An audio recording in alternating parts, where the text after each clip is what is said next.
Lakers versus Timberwolves. First round Western Conference preview.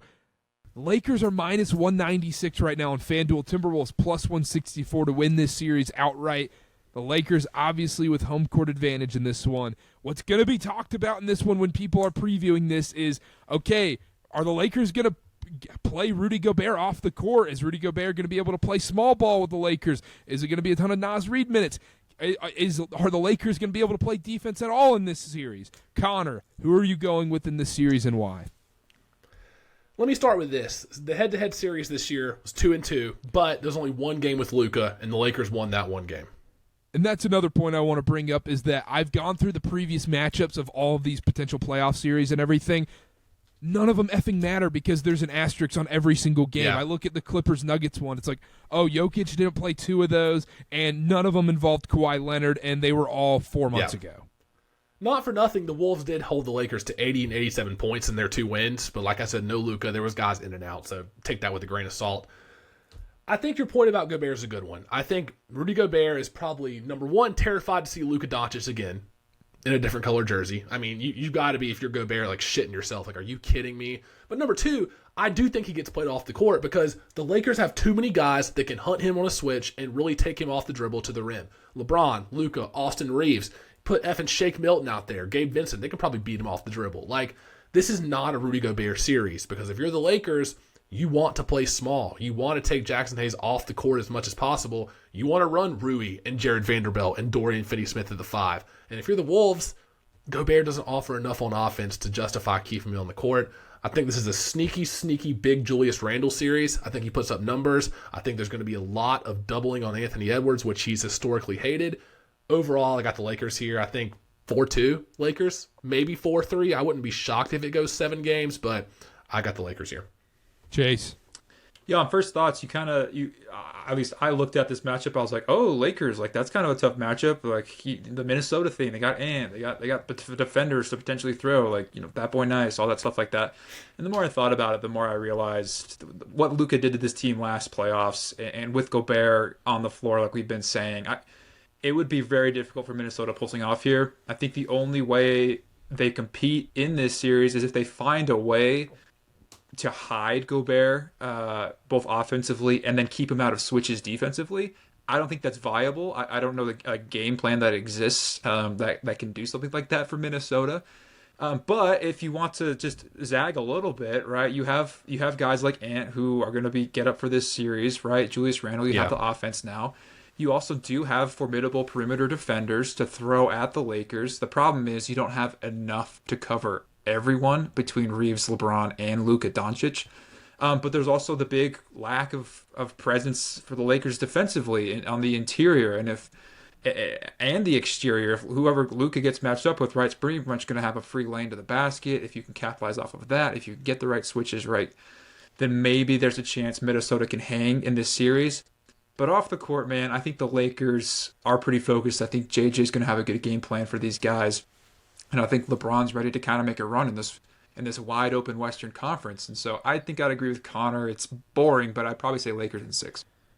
At the end of the game, do you think it's Naz Reid over Gobert?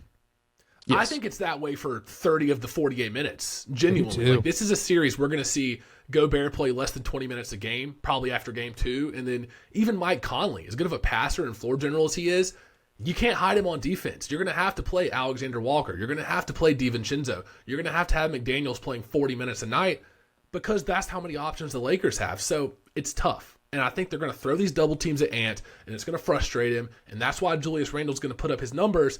I don't think that leads to winning, though. I think Ant has to take over games for them to win, and I feel like that is J.J. Redick's sole priority is not let Anthony Edwards get hot. Yeah, I 100% agree as well. And then on top of that, you go back to the Timberwolves' run in last year's playoffs. Cat was pretty good. Cat had a pretty good freaking playoffs.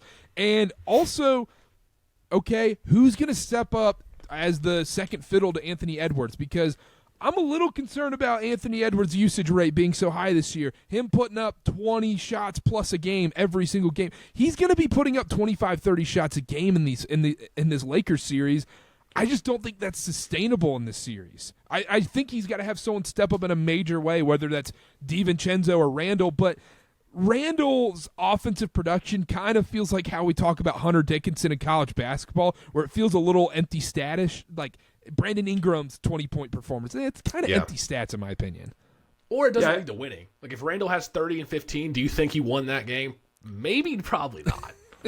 The thing is with Minnesota, and what to your guys' point is, Ant would have to do that and shoot an incredible clip to win this series. Like, that has to happen. And you need support from Randall, and you need incredible defense from McDaniels on the perimeter. All these things to happen.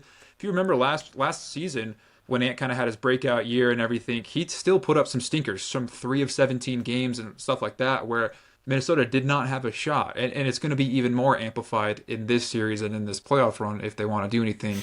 He's going to have to be more than amazing. And to that point, I think that's exactly right. If Ant goes 3 for 17, where's their second option? Is Julius Randle good enough to win them a game shooting 25 times? No. If Luka or LeBron or Reeves goes 3 for 17, guess what you can do? Hey, Luka, doesn't have it tonight. Luka, you handle every possession. Hey, Austin Reeves, Luka's off tonight. You run the pick and roll for the next 2 quarters. Like, the Lakers have all these different options to set their offense up and run it. For the Timberwolves, the ball has to be in Anthony Edwards' hands 90% of the time for them to have a chance. There's no other option. What does Anthony Edwards need to average in this series for them to win? 33, 6 and 7. Genuinely. He has to average 33, 6 and 7 for them to have a chance in this series. Shoot. You know what? Maybe he does it, but I put those chances as pretty slim. Yeah. He has to shoot like 40% from 3. He has to do some pretty insane crap. Make every decision out of a double team, make every right pass, not turn the ball over, not get frustrated. I don't think we see that. I think he can put up some big numbers against this Lakers defense, though, is the thing. Yeah, that's why I said Lakers in 6. I think he has those games in him. They're just not consistent enough. Nor should they be. Like, it's not an Anthony Edwards problem. It's the rest of the roster not helping him out. Other question I have, and then we can move on. Who guards Anthony Edwards in this series? I think you're going to see a lot of Dorian Finney-Smith. I think you're going to see some Jared Vanderbilt off the bench. I think you might even see LeBron in certain stretches guard Anthony Edwards. I think end of a game, couple minutes into the half, I wouldn't be shocked to see LeBron if he hasn't had to exert a lot on offense on a particular night. Maybe he takes Anthony Edwards for a few possessions. Yeah, maybe Rui. Rui's got some size. Probably Rui if they end up playing small with Randall at the 5. But yeah, I'd say probably Finney-Smith and Vanderbilt. I love it. Lakers in 6 as well. I totally agree. Let's move on. I wouldn't be shocked. I wouldn't be shocked if it goes 7. Honestly, would not be shocked. Would you be shocked if it was a sweep? Yeah, no. I would be. I think the Lakers are due for 1 or 2 stinkers. I'd be shocked. I don't think I'd be floored. I think I might be a little surprised, but... You know what? The Wolves are the one team we didn't talk about, like, pressure-wise to start the show. What does that mean for them? If they lose round 1, where do they go from here? I think they're just stuck in their spot, though, where they have to run it back. Yeah, I think you're right. Does Rob Dillingham step up in a major way in this series? They low-key need some Terrence Shannon Jr. minutes. Get some scoring. They actually do. 3 words, Nickeil Alexander-Walker. It's like the Charles Barkley clip. 2 words, Chris Paul, Steve Nash, must-see TV.